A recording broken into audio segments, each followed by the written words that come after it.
ഓം യസ്യ സർവേ സമാരംഭാഃ കാമസങ്കൽപവർജിതാഃ ജ്ഞാനാഗ്നി ദഗ്ധകർമാണം തമാഹു പണ്ഡിതം ബുദ്ധാഃ.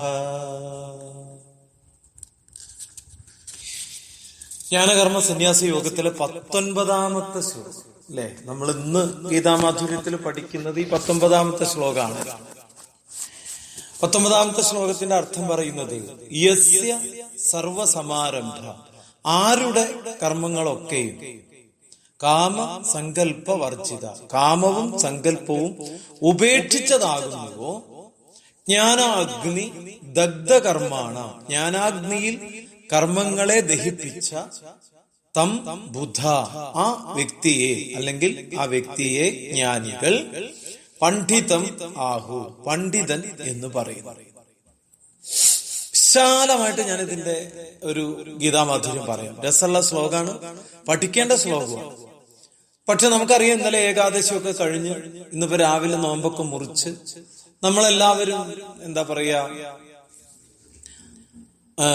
11ലേക്ക് എത്തി നിൽക്കുകയാണ് അല്ലേ? ആ ഏകാദശിയിൽ നമ്മൾ ഭഗവത്ഗീത മത്സരം നടത്തി, പ്രഭാഷണ മത്സരം നടത്തി, എല്ലാം കൊണ്ടും നമ്മൾ ഭഗവത്ഗീതയിൽ അങ്ങനെ നിറഞ്ഞു നിൽക്കുകയായിരുന്നു. ഇന്നലെ ഉജ്ജ്വലമായിരുന്നു. ഗീതയും സമൂഹവും എന്ന വിഷയത്തെ അടിസ്ഥാനപ്പെടുത്തിയിട്ട് മത്സരത്തിൽ പങ്കെടുത്തത് ഏകദേശം 700ഓളം പേരാണ്. വൻ വിജയമാണ്. അപ്പൊ ഞാൻ പറഞ്ഞതിന്റെ സാരാംശം, ഈ നന്മകളുടെ ഒരു മരമായി മാറാൻ നമുക്ക് സാധിക്കാം. ഞാൻ തീർത്തും ചോദിക്കുകയാണ്, എന്തിനാ നമ്മുടെ ഉള്ളിൽ ഈ അസൂയയും കുശുമ്പും കുരുട്ടും മറ്റുള്ളവരോടുള്ള ദേഷ്യവും? ഇതൊക്കെ നമ്മളുടെ ഉള്ളിൽ വേണോ? ഗീത പഠിക്കുന്നവരുടെ ഉള്ളിൽ വേണോ? ലളിതാ സഹസ്രനാമം പഠിക്കുന്നവരുടെ ഉള്ളിൽ വേണോ? വിഷ്ണു സഹസ്രനാമം പഠിക്കുന്നവരുടെ ഉള്ളിൽ വേണോ? വേണ്ട. ഇതൊക്കെ നമ്മൾ പഠിക്കുന്നത് എന്തിനാ? നമ്മളിലുള്ള രിപുക്കളെ ഇല്ലാതാക്കാൻ, ശത്രുക്കളെ ഇല്ലാതാക്കാനല്ലേ? അപ്പൊ നമ്മളിലെ ശത്രുക്കളെ മുഴുവൻ ഇല്ലാതാക്കാൻ നമുക്ക് സാധിക്കുമ്പോ മാത്രമേ അവരെ പണ്ഡിതെന്ന് പറയാൻ പറ്റൂന്ന്. ആ ശ്ലോകമാണ് നമ്മൾ ഇന്ന് പഠിക്കുന്നത്. നമുക്ക് അതിന്റെ വിശദ വിവരങ്ങളിലേക്ക് പോവാം. ഈ ശ്ലോകത്തിൽ അത്ര പ്രയാസമുള്ള വാക്കുകളൊന്നുമില്ല, ഭംഗിയായിട്ട് ചൊല്ലി പഠിക്കുക. ഈ ശ്ലോകത്തിലൂടെ 19ാമത്തെ ശ്ലോകത്തിലൂടെ ഭഗവാൻ ഒരു വലിയ കാര്യം ചെയ്തിട്ടുണ്ട്. അതെന്താന്ന് വെച്ചാല്, ആഗ്രഹങ്ങളും സങ്കല്പങ്ങളും ഇല്ലാതെ കർമ്മങ്ങൾ ചെയ്യാം. ആഗ്രഹങ്ങളും സങ്കല്പങ്ങളും ഒന്നും ഇല്ലാതെ കർമ്മം ചെയ്യുക. ആ കർമ്മങ്ങളൊക്കെയും ജ്ഞാനാഗ്നിയിൽ ദഹിപ്പിക്കുകയും ചെയ്യുക.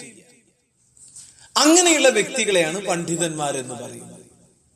അപ്പൊ ഒരു വലിയ വീക്ഷണം നമുക്കിവിടെ കിട്ടുന്നുണ്ട്. അതെന്താ? നമ്മൾ ആഗ്രഹങ്ങൾ ഇല്ലാതാക്കണം, സങ്കല്പങ്ങൾ ഇല്ലാതാക്കണം. പക്ഷെ അതെങ്ങനെ ഇല്ലാതാക്കണം എന്ന് പറയുന്നുണ്ട് ഭഗവാൻ. അതെങ്ങനെ ഇല്ലാതാക്കണം എന്ന് പറയണേ? ജ്ഞാനം കൊണ്ട് ഇല്ലാതാക്കണം അല്ലെ? ആ ജ്ഞാനം കൊണ്ട് നമ്മൾ ഇല്ലാതാക്കുമ്പോ ആ ചെയ്യുന്ന കർമ്മങ്ങൾക്കൊക്കെ ശക്തി കൂടും. കറക്റ്റ് ആണ്, ചിന്തിച്ചു നോക്കൂ. ഇപ്പൊ ഒരു അഹങ്കാരം ഇല്ലാതാവണമെങ്കിൽ ജ്ഞാനം ഉണ്ടാവണം. ജ്ഞാനം ഇല്ലാത്ത ആളുകൾക്ക് അഹങ്കാരം ഉണ്ടാവും അല്ലേ? ഓ, അതാ ചെറിയ ചെക്കൻ പറഞ്ഞതല്ലേ, അതെന്താ കേൾക്കാനുള്ളത്? ഞാനതൊന്നും കേൾക്കാറൊന്നുമില്ല, അതിന്റെ ആവശ്യമൊന്നുമില്ല. കാരണം ഞാൻ അവനേക്കാളൊക്കെ എത്ര ഉയർന്നു നിൽക്കുക, അതുകൊണ്ട് അതൊന്നും കേൾക്കേണ്ട കാര്യമൊന്നുമില്ല എന്നൊരാൾ പറയുന്നുവെങ്കിൽ അയാളെ പോലെ ഒരു മണ്ടൻ ലോകത്ത് വരില്ല.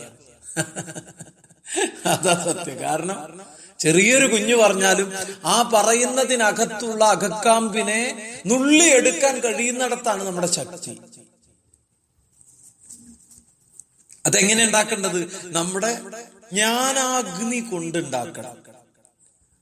അപ്പൊ ആഗ്രഹങ്ങളെ, അസൂയയെ, കുശുമ്പിനെ, കുനുട്ടിനെ, സങ്കല്പങ്ങളെ എല്ലാം ജ്ഞാനമെന്ന അറിവെന്ന അഗ്നിയിൽ ദഹിപ്പിച്ച് അങ്ങ് കളയണം. അപ്പൊ നമ്മളെ പണ്ഡിതെന്ന് പറയും. അപ്പോഴേ നമ്മളെ പണ്ഡിതെന്ന് പറയൂ, അല്ലാതെ പണ്ഡിതെന്ന് അറിയില്ല. ഇവിടെ ആശയഗ്രഹണത്തിന് അല്പം പ്രയാസമൊക്കെ തോന്നിയേക്കാം. പക്ഷെ അതുകൊണ്ട് കുറച്ച് ചിരിച്ചും രസിച്ചൊക്കെ പറഞ്ഞു. ആശയഗ്രഹണം വേഗം മനസ്സിലാവാൻ വേണ്ടി. ആഗ്രഹവും സങ്കല്പവും ഇല്ലാത്ത ആർക്കും പ്രവർത്തിക്കാൻ സാധ്യമല്ല. നമുക്കൊരു സങ്കല്പമില്ലാതെ പ്രവർത്തിക്കാൻ പറ്റും. എന്റെ കുഞ്ഞ് ഗർഭസ്ഥയായിട്ടിരിക്കുമ്പോ ആൺകുട്ടിയായാലും പെൺകുട്ടിയായാലും അതെങ്ങനെ ആവണം എന്നൊരു ആഗ്രഹവും സങ്കല്പമൊക്കെ നമുക്ക് ഉണ്ടാവില്ല. ആഗ്രഹത്തെ അതേപോലെ സങ്കല്പത്തിലൂടെ കർമ്മത്തിലേക്ക് കൊണ്ടുവരുന്നതിനെ ഭഗവാൻ പ്രോത്സാഹിപ്പിക്കുന്നില്ല. അപ്പോഴും എപ്പോഴും സ്വാർത്ഥപരമാകരുതെന്ന് മാത്രമേ പറയൂ. ഒരു സ്വാർത്ഥനാവരുത്. സ്വന്തം കാര്യം ചിന്താബാധ പറയുന്ന ഒരാൾക്ക് ഭഗവാന്റെ കൂടെ നിൽക്കാൻ കഴിയില്ല. ഞാൻ മാത്രമാണ് ശരി എന്ന് വിചാരിക്കുന്ന ഒരാൾക്ക് ഭഗവാന്റെ ഭഗവതിയുടെ കൂടെ നിൽക്കാൻ കഴിയില്ല. അവര് ഞാൻ ഭഗവതിയെ കുറിച്ച് മാത്രം ചിന്തിക്കുന്ന ആളാണ് 100 വട്ടം പ്രസംഗിച്ചിട്ടും കാര്യമില്ല. ആഗ്രഹം ആവാം, സങ്കല്പവും ആവാം. എന്തിനു വേണ്ടിയായിരിക്കണം? സമൂഹ നന്മയ്ക്ക് വേണ്ടിയിട്ടായിരിക്കണം. മയക്കുമരുന്നിനെതിരെ ഞാൻ പോരാടുന്നു. അതെന്റെ ആഗ്രഹമാണ്, അതെന്റെ സങ്കല്പമാണ്. പക്ഷെ അതുകൊണ്ടുള്ള ഗുണം സമൂഹത്തിനാണ്. അപ്പൊ സമൂഹത്തിന് ഗുണമുള്ള കാര്യം ചെയ്യണം. സമൂഹത്തിന് ഗുണം ചെയ്യുന്ന കാര്യങ്ങളിലേക്ക് വ്യക്തികളുടെ ആഗ്രഹവും സങ്കല്പവും കയറി ചെല്ലണം. സ്വാർത്ഥരഹിതമായ ആഗ്രഹം സങ്കല്പമായി രൂപാന്തരപ്പെടുമ്പോ അവിടെ സങ്കല്പവും ആഗ്രഹവും പരിശുദ്ധമാണ്. എല്ലാവർക്കും മനസ്സിലായെന്ന് വിചാരിക്കില്ല. ആഗ്രഹവും സങ്കല്പവും വേണം, പക്ഷെ അത് സമൂഹത്തിന് വേണ്ടിയിട്ടായിരിക്കണം. നമുക്ക് വേണ്ടി ആഗ്രഹവും സങ്കല്പവും ഉണ്ടാക്കും, അത് സ്വാർത്ഥമാണ്. പക്ഷെ നിസ്വാർത്ഥരാവണം. Ready for selfless service. നിസ്വാർത്ഥ സേവനത്തിന് തയ്യാറുള്ളവരാകണം എന്നാണ്. അങ്ങനെ ലോക നന്മയെ ലക്ഷ്യമാക്കി സങ്കല്പശുദ്ധിയോടെ ചെയ്യുന്ന കർമ്മം ഹോമകുണ്ടത്തിലെ അഗ്നിയിൽ ഹോമദ്രവ്യങ്ങൾ സമർപ്പിക്കുന്നത് പോലെ ജ്ഞാനമാകുന്ന അഗ്നികുണ്ടത്തിൽ സമർപ്പിക്കുന്ന ഹോമദ്രവ്യങ്ങളായിട്ട് ഈ സങ്കല്പവും ആഗ്രഹവും ഒക്കെ മാറും. ഒരു ഹോമം നമ്മൾ ചെയ്യുമ്പോൾ അതിൽ എങ്ങനെയാണോ നെയ്യ് ഒഴിക്കുന്നത്, അതുപോലെ ആഗ്രഹത്തെയും സങ്കല്പത്തെയും അതിൽ ഒഴിച്ചു വെക്കണം. അങ്ങനെ പുതിയ പുതിയ വാസനകൾ, ആഗ്രഹങ്ങൾ നമ്മളിലേക്ക് വളർന്നു വരുമ്പോഴും അത് സമൂഹത്തിനാണോ എന്ന് ചിന്തിച്ചുകൊണ്ട് തന്നെ ചെയ്യാം.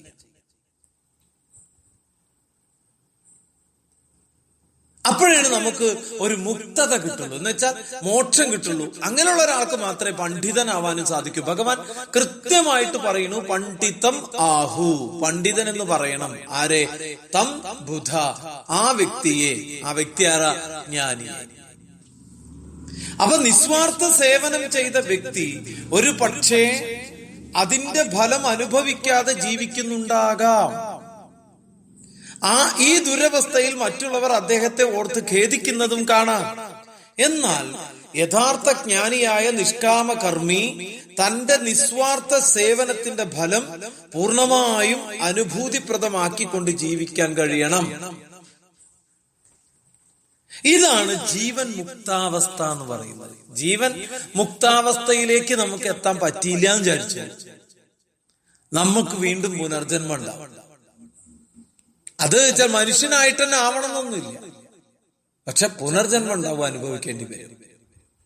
അതുകൊണ്ട് ജീവിച്ചിരിക്കുമ്പോൾ തന്നെ പരമാത്മഭാവത്തെ പ്രാപിക്കുന്നവരായിരിക്കണം മനുഷ്യൻ. നമ്മളെല്ലാവരും ആ പരമാത്മഭാവത്തിലേക്ക് എത്തുമ്പോ ഞാൻ ആദ്യം പറഞ്ഞ ഒന്നും നമ്മളിൽ ഉണ്ടാവില്ല. ഏത് ചെറിയ കുട്ടിയുടെ അറിവ് നമ്മൾ സ്വീകരിക്കും. അസൂയയും കുശുമ്പൊക്കെ പോവും. നാളെ കാണാട്ടോ. നമസ്കാരം. ഗീതൈവ പരമോധർമ്മ.